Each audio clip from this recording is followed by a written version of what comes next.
నమస్కారం కిరణ్ టీవీ భక్తి ప్రేక్షకులకి స్వాగతం. నేను మీ గాయత్రి. ముందుగా ప్రేక్షకులకు అందరికీ కూడా ఉగాది శుభాకాంక్షలు. కొత్త సంవత్సరంలోకి అడుగు పెడుతున్నాం కాబట్టి ఈ సంవత్సరం అంతా ఏ విధంగా ఉండబోతుంది, ఎలాంటి జాగ్రత్తలు తీసుకోవాలి అని తెలియజేయడానికి గోనుగుంట్ల సురేష్ బాబు గారు ఉన్నారు. వారితో మాట్లాడదాం. నమస్కారం గురుగారు. గాయత్రి గారు నమస్కారం అండి. గురుగారు, అసలు ఈ సంవత్సరం పేరేంటండి? ఓం గం గణపతియే నమః. స్వర్ణలక్ష్మి నమస్తే అస్తు. పరబ్రహ్మ స్వరూపిణి రాజ్యం దేహి ధనం దేహి సర్వకామాంచ దేహి మే. తల్లి, ఈ సంవత్సరం పేరు ఫస్ట్ తెలుసుకోవడం చాలా ఇంపార్టెంట్. ఒక్క స్టెప్ కొంచెం డీప్గా వెళ్ళి చెప్తాను. నారద మహర్షికి 60 మంది కుమారులు ఉన్నారు. ఒక యుద్ధంలో వాళ్ళంతా చనిపోతారు. తండ్రి కాబట్టి అంటే బాధ ఉంటుంది కదండి. 60 మంది కుమారులు చనిపోతే విష్ణుమూర్తి దగ్గర ఇంకా నారాయణ నారాయణ అంటూ ఉంటాడు కాబట్టి ఆయన దగ్గర ఏడుస్తాడు. అప్పుడు నీ కొడుకులు నిజంగా చనిపోలేదు, కాలపురుషుడి దగ్గర ఉండేసి ఒక్కొక్క సంవత్సరాన్ని ఒక్కొక్క కొడుకు రక్షించుకుంటూ రిప్రజెంటేషన్ చేస్తూ ఉంటాడని విష్ణుమూర్తి వరం ఇస్తాడు. అందుకని ఈ 60 సంవత్సరాల పేర్లు అనమాట ఇవి మనకి. ఈ 60 సంవత్సరాలకు ఒక్కొక్క పేరు నారద మహర్షి యొక్క కుమారుల పేర్లు ఇవి. ఇది చాలా మందికి తెలియదు అనమాట. అయితే ఆ సంవత్సరంలో ఆయన కుమారుడు ఒక ఆయన హెడ్ దీనికి. ఆయనకు ఒక రెస్పాన్సిబిలిటీ ఇస్తారు. అంటే ఈ సంవత్సరం అంతా నువ్వు అందరినీ ఇలా జాగ్రత్తగా చూసుకో, కాపాడుకో, సృష్టిని రక్షించు, ఈ కాలపురుషుని గమనంలో వాళ్ళందరినీ వాళ్ళ విధులు చేసే విధంగా చూడమని వాళ్ళకి రెస్పాన్సిబిలిటీస్ ఇస్తారు. అందుకని ఒక్కొక్క సంవత్సరం ఒక్కొక్క కుమారుడు అధ్యక్షుడు కాబట్టి వాళ్ళ స్టైల్ దీన్ని కాపాడుతూ ఉంటారు. ఈ కుమారుడి పేరు పరాభావ నామ సంవత్సరం. అది పరాభవం అంటే మనకు అందరికీ ఉంటుంది. అభావం అంటే ఇన్సెక్యూరిటీ, ఇన్ఫీరియారిటీ కాంప్లెక్స్ అనేది. పరా అంటే దూరంగా ఉండు అని. అంటే మనలో ఉన్న ఇన్ఫీరియారిటీ కాంప్లెక్స్కి, ఇన్సెక్యూరిటీస్కి మనం దూరంగా ఉండాలి అని దాని మీనింగ్. అంతేగాని అవమానం జరుగుతుంది అది ఇది జరిగిపోతుందని కాదు. మనలో ఉన్న ఇన్ఫీరియారిటీ కాంప్లెక్స్కి, ఆత్మన్యూన్యత భావానికి, పిరికితనానికి దూరంగా ఉండండి, ధైర్యంగా ఉండండి అని. మరి అది ఎలా జరుగుతుంది? ఎప్పుడు మనిషి ధైర్యంగా ఉంటాడండి ఎప్పుడైతే ధర్మబద్ధంగా తనంతా తను ఒక పని చేసుకుంటూ వెళ్ళిపోతూ ఉంటాడో, ధర్మో రక్షిత రక్షత, ఆ ధర్మం వాళ్ళని కాపాడుతుంది. అందుకని ఎప్పుడైతే ధర్మబద్ధంగా మన పని మనం చేసుకుంటామో ఎప్పుడు ఎవరికి భయపడడా మనిషి ధైర్యంగా ఉంటాడు. అందుకని ధైర్యలక్ష్మి వస్తుంది. ఎప్పుడైతే ధైర్యలక్ష్మి వస్తుందో సంతానలక్ష్మి, వరలక్ష్మి, అన్ని లక్ష్మి, ఐశ్వర్యాలకు అన్ని లక్ష్మిలు చేస్తూ ఉంటారు. ధనం కూడా చేస్తుంది. అందుకని మరి మనం ఎందుకు కొన్నిసార్లు మనం తెలుసో తెలవక ఇన్ఫీరియారిటీ కాంప్లెక్స్కి గురవుతాం. ఫేక్ ఎక్స్పీరియన్స్ పెట్టుకోవడం, ఏదో పెట్టుకుంటాం, ఏదో రాంగ్ కమిట్మెంట్ ఇచ్చేసి ఆవేశం చేసేస్తూ ఉంటాం. అప్పుడు ఏం చేయాలి? మరి మన కరెక్ట్ మార్గంలోకి రావాలి కదా. ఆ కరెక్ట్ మార్గానికి రావడానికి ఈ 7 బేస్ అనమాట. అందుకని మన పూర్వకాలంలో లేదంటే గతంలో ఏదైనా మిస్టేకులు చేసినా, తెలుసో తెలవక అధర్మ మార్గంలో ప్రయాణించిన మనకున్న భ్రమలన్నీ పటాపంచలైపోయేసి వాళ్ళ పరాభవం, అవమానానికి గురయ్యి, అపజయానికి గురయ్యేసి, భంగపడి రియాలిటీ తెలుసుకొని మళ్ళా సన్మార్గంలో రావాల్సిన సంవత్సరం కాబట్టి పరాభావనామ సంవత్సరం అంటారు. ఓకే, తప్పకుండా గురుగారు. తులారాశి వారి గురించి మాట్లాడుకుందాం ఇప్పుడు. తులారాశి వారికి ఉగాది నుంచి ఆదాయము, వ్యయము, రాజపూజ్యము, అవమానాలు ఇవన్నీ కూడా ఎలా ఉండబోతున్నాయి ఒకసారి తెలియజేస్తారా? ఓం గం గణపతియే నమః. స్వర్ణలక్ష్మి నమస్తే అస్తు. పరబ్రహ్మ స్వరూపిణి రాజ్యం దేహి ధనం దేహి సర్వకామాంచ దేహి మే. స్వర్ణలక్ష్మి అమ్మవారు శ్రీ పరాభావనామ సంవత్సరంలో ఈ రాశి వాళ్ళందరికీ అష్టైశ్వర్యాలు, భోగభాగ్యాలు, సిరులు, సంపదలు, ఆనందము, ఉత్సాహము కలిగించాలి. ప్రతి ఒక్కళ్ళు ఎంతో హ్యాపీగా ఉండాలని చెప్పేసి మనం కోరుకుందాం. స్వర్ణలక్ష్మి అమ్మవారు ఈ రాశి వాళ్ళకి మనకేం చేస్తారు, పరబ్రహ్మ స్వరూపిణి అంటారు. అంటే ఒక బ్రహ్మతత్వాన్ని కలిగించాలి అనాలి. అదేంటి బ్రహ్మతత్వం అంటే ఏదో పెద్ద అనుకోకూడదండి. వెరీ సింపుల్ లాంగ్వేజ్లో చెప్పాలంటే ప్రతి నిమిషం మనం ఆనందంగా, ఉత్సాహంగా ఉండటమే బ్రహ్మతత్వం అంటారు. అంటే ఏంటి, కొన్నిసార్లు మనకు కావాల్సినవి వెంటనే దొరుకుతుంది, కొన్నిసార్లు లేటుగా వస్తాయి. కొన్నిసార్లు మనకు నచ్చిన వాళ్ళు దగ్గర ఉంటారు, కొన్నిసార్లు ఉండకపోవచ్చు. కానీ ప్రతి సందర్భంలో కూడాను మనం చక్కగా, ఖుషీగా, ఆనందంగా, హ్యాపీగా ఉండాలి. అది అంటే అమ్మవారి ఆనంద రూపిణి. ఓకే, బ్రహ్మస్వరూపం అంటే ఎప్పుడైతే ఆనందం, ఉత్సాహం ఉంటుందో అక్కడ అమ్మవారు ఉంటారు. అందుకని చిన్నపిల్లలు నవ్వుతున్నా, పైర్లు పచ్చగా ఉన్నా మనం ఆనందపడిపోతాం కదండి. అక్కడ ధనం ఉంటుందన్నమాట, శోభ ఉంటుందని చెప్తారనమాట. అందుకని అమ్మవారు ప్రతి ఒక్కళ్ళకి ఉండాలి, అలాంటి మనస్తత్వం ఉండాలి. అంటే ప్రతిదాన్ని పవిత్రంగా చూడటం, ప్రతిదాన్ని ఆ శోభాయమానంగా చూడగల ఒక సామర్థ్యం మనకు ఉండాలన్నమాట. అలా ఎప్పుడైతే ఉంటాం మనం ఎప్పుడు నవ్వుతూనే ఉంటాం అనమాట. ఫస్ట్ అలా ఉండటం అమ్మవారి యొక్క కృప మన మీద ఉన్నట్లు. ఇది లేకుండా ఉంటే లేదని అర్థం. తర్వాత ఎలా ఉండాలి ప్రతి ఒక్కళ్ళు అంటే రాజ్యం దేహి, ప్రతి ఒక్కళ్ళు నాయకత్వ లక్షణాలు కలిగి ఉండాలి. వీళ్ళ మాటకి ఒక విలువ, ఒక పలుకుబడి, ఒక పవర్, ఒక స్టేటస్, ఒక అథారిటీ. వీళ్ళు ఏదైనా కనుక మాట చెబితే ఆ మాట ప్రతి ఒక్కళ్ళు చక్కగా అర్థమయ్యే వాళ్ళకి దాని యొక్క సారాన్ని గ్రహించి తదనుగుణంగా అందరూ ప్రవర్తించేలాగా ఒక వాక్ శుద్ధి వీళ్ళందరికీ కావాలని చెప్పేసి మనం కోరుకుందాం. అంతేకాకుండా అమ్మవారి కృప వల్ల వీళ్ళకి ధనం దేహి, అమ్మవారు వీళ్ళకి విపరీతమైన ధనం ఇవ్వాలి. ఓకే, లెక్క పెట్టుకోవాలంటే ధనం ఇవ్వాలి వీళ్ళకి. ఇంటి నిండా ధనం ఉండాలి, ఆఫీస్కి పోతే ఆఫీస్లో ధనం ఉండాలి, షాపింగ్ మాల్కి వెళ్తే షాపింగ్ మాల్ ధనం ఉండాలి. ఇన్ కేసు వీళ్ళు ఎక్కడన్నా పొరపాటున శత్రువు ఇంటికి గిట్టన వాళ్ళ ఇంటికి పోయినా కానీ వీళ్ళ యొక్క మహిమ చేత వాళ్ళు కూడా ధనమై అయిపోవాలి. ఓకే, డెఫినెట్గా గురుగారు. అంతే కదండి. ఎవరైనా కోప్పడుతూ ఉన్నారనుకోండి, వీళ్ళ మొహం చూడంగానే వాళ్ళు మొత్తం ఆనందం అయిపోవాలన్నమాట. అలా అంటే ఒక పవర్ వీళ్ళల్లో ఉండాలని చెప్పేసి అమ్మవారిని మనం కోరుకుందాం. అంతేకాకుండా లాస్ట్ సర్వకామాంచ సిద్ధి అంటే వీళ్ళు కోరుకున్న ప్రతి పని ఇన్ ఫ్రాక్షన్ ఆఫ్ సెకండ్స్లో జరిగిపోవాలన్నమాట. అంత శక్తి అమ్మవారి వీళ్ళకి ఇవ్వాలి. ఈ తులారాశి వాళ్ళకన్నా మనం కోరుకుందాం. శ్రీ పరాభావనామ సంవత్సరంలో అద్భుతంగా ఉన్న రాసుల్లో ఏదైనా ఒక రాశి ఉందంటే తులారాశి. ఓకే, నేను లాస్ట్ ఇయర్ కూడా ఈ రాశి గురించి చెప్పాను. ఈ సంవత్సరం కూడా వీళ్ళకి ఇలానే ఉండబోతుంది. అద్భుతంగా ఉన్న రాశుల్లో ఇది ఒక రాశి. తర్వాత వీళ్ళకి పేరు బలం కనుక మనం చూసుకుంటే చిత్తా నక్షత్రాలు చూసుకుంటే చిత్ర 3, 4 పాదాలు, స్వాతి 1, 2, 3, 4 పాదాలు, విశాఖ 1, 2, 3, 4 పాదాలు అంతా ఇందులో ఉంటారు. పేరు బలం పెట్టి చూసుకుంటే వీళ్ళకి రారీ రూరేరో తాతి తూతే అన్న లెటర్స్ అంతా కూడా ఈ తులారాశిలో ఉంటారు. మనం ఇందులో ఆదాయం 5 ఉందండి, వ్యయం 14 ఉంది. అయితే అయ్యో ఇదేంటి 14 వ్యయం ఉందని చెప్పేసి వీళ్ళు ఏం కంగారు పడొద్దండి. దాని వెనక వీళ్ళ దగ్గర ఒక మాస్టర్ స్ట్రాటజీ ఉంటుంది. ఎలా పెడితే అలా ఖర్చు పెట్టేవాళ్ళు కదా. వీళ్ళు అసలుకే తులారాశి వాళ్ళు ప్రతిదీ తూకం చూస్తూ ఉంటారు. వీళ్ళు ఖర్చు పెడతారని చెప్పండి. ఈ తులారాశి వాళ్ళు ఖర్చు పెడతారండి. ఆ పేర్లోనే ఉంది తులా. ప్రతిదాన్ని చెక్ చేస్తారు, వచ్చేదంతా పోయేదంతా క్యాలిక్యులేట్ చేసుకుంటూ ఉంటారు. పెద్ద థియరీస్ వాళ్ళ దగ్గర, రూల్స్ రెగ్యులేషన్స్ తూకం వేసుకుంటూ ఉంటారు. వీళ్ళు లాయర్లు, జడ్జిలు ఇందులో ఉండేవాళ్ళు. ప్రోటోకాల్ ఎక్కువ మాట్లాడుతూ ఉంటారు. మా పాపది ఈ రాసే, ఊరక మాట్లాడదు. మై టీచర్ టోల్డ్ మీ అంటది అనమాట. అంటే వాళ్ళ దగ్గర ముందు ఒక ఫ్రేమ్ వర్క్ పెట్టుకొని వస్తారు. నాన్న నాకు ఇది కావాలనందు, దానికి సపోర్టివ్గా మా అమ్మ చెప్పిందో మా నాన్న చెప్పాడని ఒక థీరీని పెట్టుకొని వస్తారనమాట. ఇది బ్యాడ్ తెలవదా నీకు, కంట్రోల్స్ ఇస్తుంటుంది అనమాట. ఎలా నేను చేసేది అంటే అలా రూల్స్ రెగ్యులేషన్స్ మారుతూ ఎదుటి వాళ్ళని సర్ప్రైజ్ చేసేస్తారు మేడం. ఎదగనివారు అనమాట. మాట్లాడితే సొంత డిసిషన్ ఉండదు, వాళ్ళ దగ్గర ఒక థియరీ ఉంటుంది అనమాట. ఈ తులారాశి వాళ్ళు వచ్చేవాళ్ళు కూడా నా దగ్గర కస్టమర్స్ ఎలా వస్తారు, సురేష్ గారు నేను నా జాతకం అక్కడ ఒకసారి చూపించుకున్నాను, ఆయన అసలు అద్భుతంగా చెప్పారు, అసలు చాలా బాగుందన్నారు, అక్కడ రిఫరెన్స్లు అన్నీ ఎత్తుకొని వచ్చి నా దగ్గరకు వస్తారు. మిగతా వాళ్ళు అలా ఏమంటారు అనమాట, ఏమంటే గురుగారు జాతకం చెప్పండి అంటే చెప్పేస్తాం. వీళ్ళు ఆ రిఫరెన్స్లు, ఆ ప్రోటోకాలు, ఆ పేపర్లు, ఆ జాతక చక్రాలు అన్నీ ఆల్రెడీ ముందు ఫుల్ ప్రిపేర్డే వచ్చేస్తారనమాట దగ్గరికి. ఇదంతా చూడండి, పరిశీలించండి, ఇది చెప్పండి అన్నట్లు వస్తుంటారు అనమాట వీళ్ళది. అందుకని వీళ్ళు తులారాశి కాబట్టి ఈజీగా డబ్బులు ఖర్చు పెడతారు చెప్పండి. వీళ్ళు 14 వేయమంటే తులారాశి వాళ్ళు ఎవరైనా ప్రాక్టికల్గా నమ్ముతారండి? అలా ఈ రాశి వాళ్ళు అలా ఖర్చు పెట్టరు. కానీ ఖర్చు పెడుతున్నారంటే దాని వెనక వీళ్ళ దగ్గర ఒక మాస్టర్ స్ట్రాటజీ ఉంది. ఓకే, ఒక పెద్ద వ్యూహాన్ని పెట్టుకుని వచ్చి ఖర్చు చేస్తూ ఉంటారు. అదేందో మనం చూద్దాం. తప్పకుండా గురుగారు. ఇప్పుడు గ్రహస్థితి ఎలా ఉండబోతుంది తెలియజేయండి. వీళ్ళకి శని 6వ ఇంట్లో ఉన్నారండి. శని 6వ ఇంట్లో ఉంటే అంటే ఈ అందరికీ ఇబ్బందులు పెట్టేది శని. ఈ రాశి వాళ్ళకి శని అదృష్టాన్ని ఇస్తున్నాడు. అంటే ఇంకేం చేస్తాను చెప్పండి, ఏమైనా ఉందా మాట్లాడటానికి మన వాళ్ళ గురించి? ఒక లైన్ సరిపోతుంది కదా. అందరికీ ఇబ్బంది పెట్టేది శని భగవానుడు. ఆ శని వీళ్ళకి అదృష్టాన్ని ఇస్తున్నాడు. ఈ ఒక మాటలో చెప్తే ఇంక టోటల్ 2026 పరాపరామ సంవత్సరం ఎలా ఉంది వీళ్ళకి అర్థమైపోయింది కదా. అంటే వీళ్ళకి ఎదురు లేదు, ఇంకా ఇబ్బంది పెట్టే వాళ్ళు లేనప్పుడు ఇంకో వాళ్ళకి ఎలా ఉంటుందండి. రెండోది, గురువు 9వ స్థానంలో ఉన్నారు జూన్ వరకు. 9వ స్థానంలో జూన్ వరకు అంటే సుఖప్రాప్తి, ఒక మహాభాగ్య యోగం, లక్ వస్తుంది. వీళ్ళు ఎక్కడ ఉంటే అక్కడ లక్ ఉంటుంది. తర్వాత వీళ్ళకి రాహు 5వ ఇంట్లో ఉన్నాడు, కేతు 11వ ఇంట్లో ఉండటంతో ఆధ్యాత్మికంగా, స్పిరిచువల్గా, సౌఖ్యంగా, కంఫర్టబుల్గా ఉంటారని మన శాస్త్రాలు చెప్తూ ఉన్నారు. ఒక్క రాహు మాత్రం వీళ్ళకి 5వ స్థానంలో ఉండి ఓవర్గా ఆలోచించేసి టూ మచ్ గ్రీడీ, ఇది చేద్దాం అది చేద్దామని వెళ్ళిపోయే ఒక తత్వం అయితే ఎక్కువ ఉంటుంది అని మనకు చెప్తారు. 6వ స్థానంలో శని ఉంటే ఏంటి, ధన ధాన్యాభివృద్ధి, శ్రీ సౌఖ్యం. ఎప్పుడన్నా శని ఎట్లాంటి యోగంగా మనం చూసామండి, ధనధాన్యం శని వల్ల వస్తుంది. అలానే స్త్రీల ద్వారా చూడండి ఇలా, అది అన్ని శుక్రుడికి ఇచ్చేవి అనమాట. శుక్రుడికి ఇచ్చే ఏదైతే ఉన్నాయో కారకత్వాలు శని వీళ్ళకి ఇచ్చేస్తున్నాడంటే ఇంకా అర్థం చేసుకోండి. అలా గృహ నిర్మాణం మీకు ఇందాక చెప్పాను చూసారా, 14 ఏళ్ళు ఎందుకు ఖర్చు పెడతారండి, దానికి ఒక పెద్ద మాస్టర్ స్ట్రాటజీ ఉంటుంది కాబట్టి.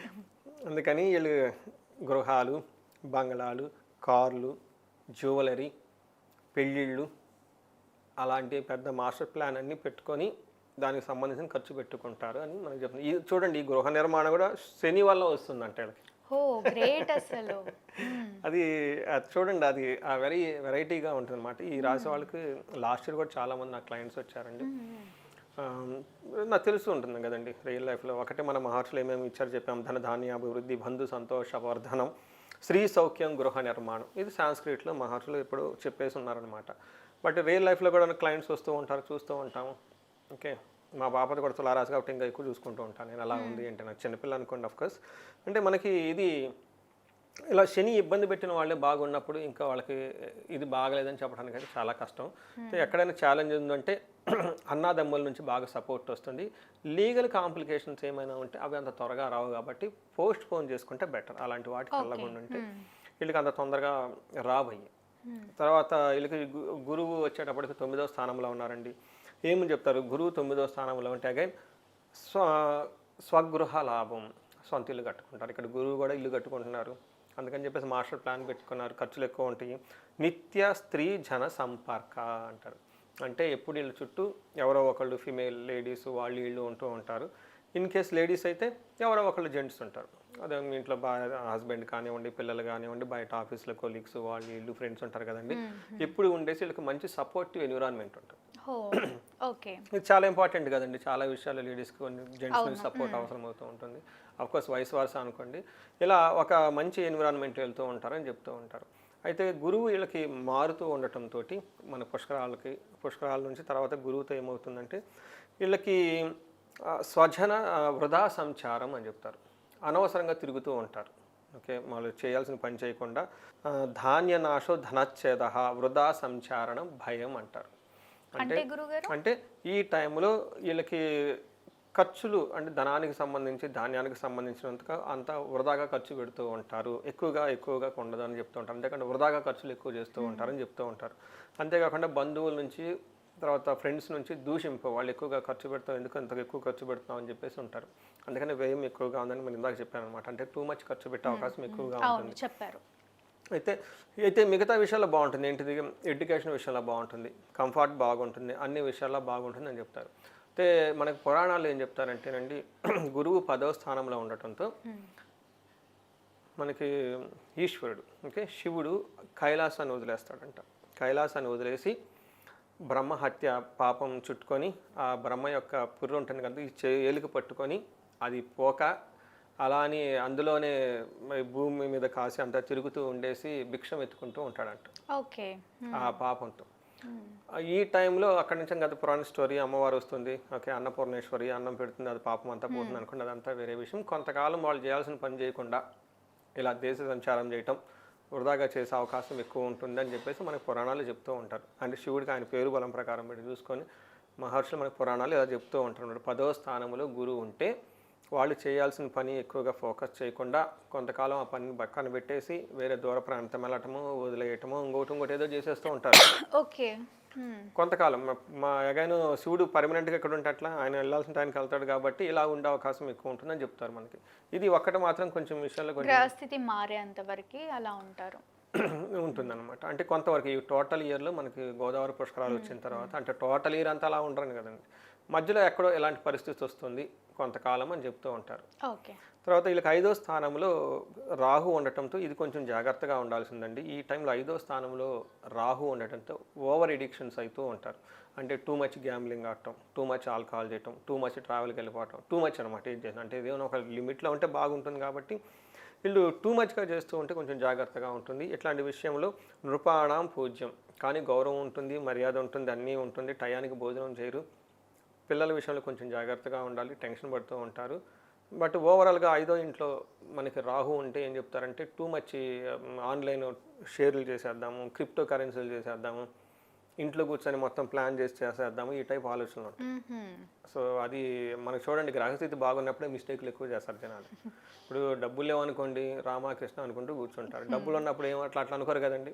ఎవరన్నా అనుకుంటారండి ఈ రెస్టారెంట్కి పోదాం, ఆ రెస్టారెంట్కి పోదాం, చేద్దాం, ఈ అయిపోయేదాకా వాళ్ళు నిద్రపోరు. ఆ టైంలో రాముడు ఉండడు, కృష్ణుడు ఉండడు అనమాట. ఇవన్నీ అయిపోయిన తర్వాత అప్పుడు లాస్ట్కి మళ్ళీ వస్తారు.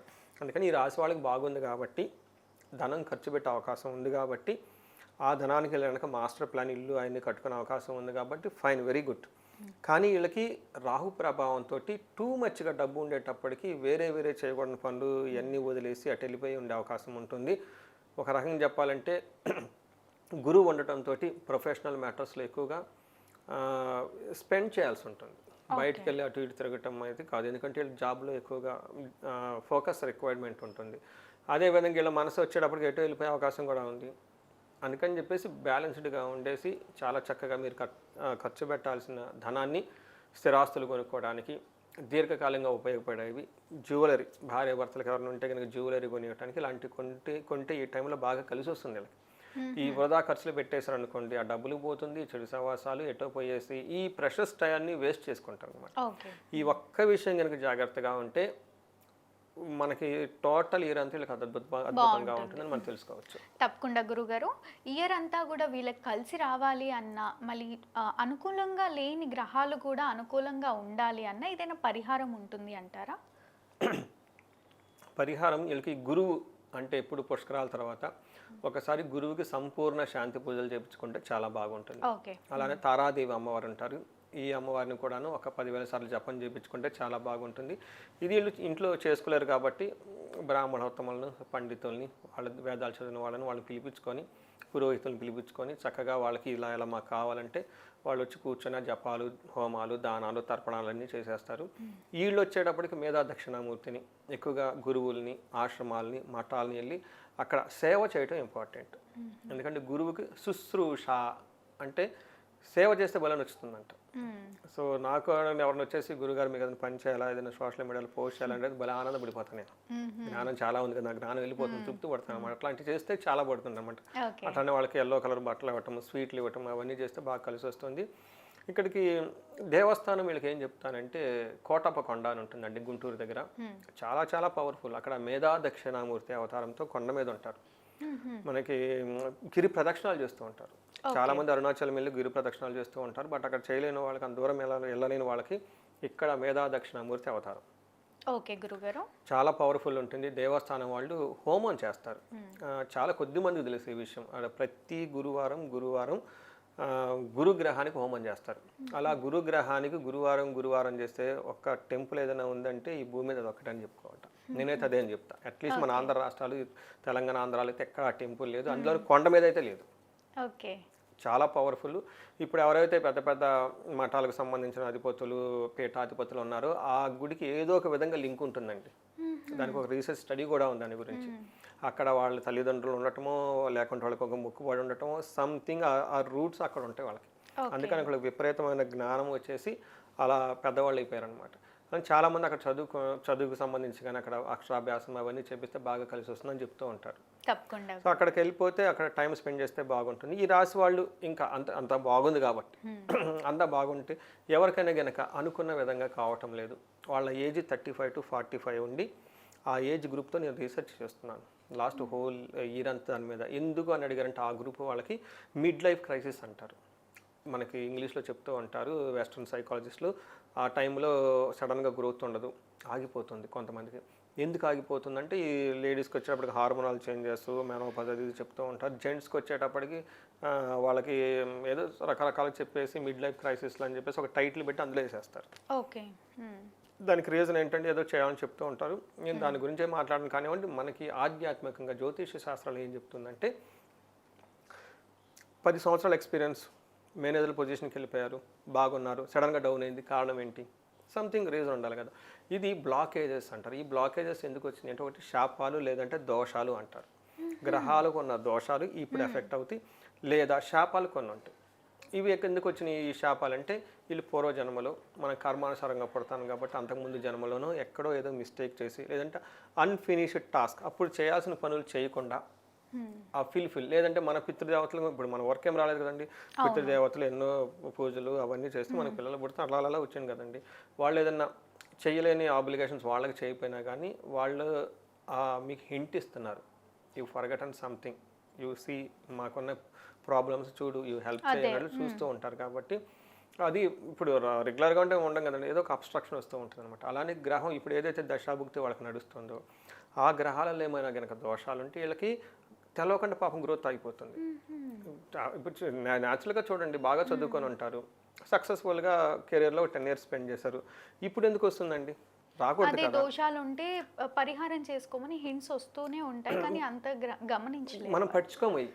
They are keeping on hinting కదండి. నాకెందుకు ఇలా జరగట్లేదు అన్న భ్రమలోనే ఉంటాం. అప్పుడు అందుకని వీటికి సంబంధించిన ఒకసారి జాతక చక్రం చూపించుకొని ఆ బ్లాకేజెస్ ఏమైనా ఉంటే అవి తీపించుకుంటే చక్కగా శ్రీ పరాభావనవ సంవత్సరంలో 10 రెట్లు ముందుకెళ్ళే అవకాశం ఉన్న రాశి ఏదైనా గనుక ఉందంటే తులారాశిని గమనించుకోవాలి. ఓకే, తప్పకుండా గురుగారు, ధన్యవాదాలు. ధన్యవాదాలండి.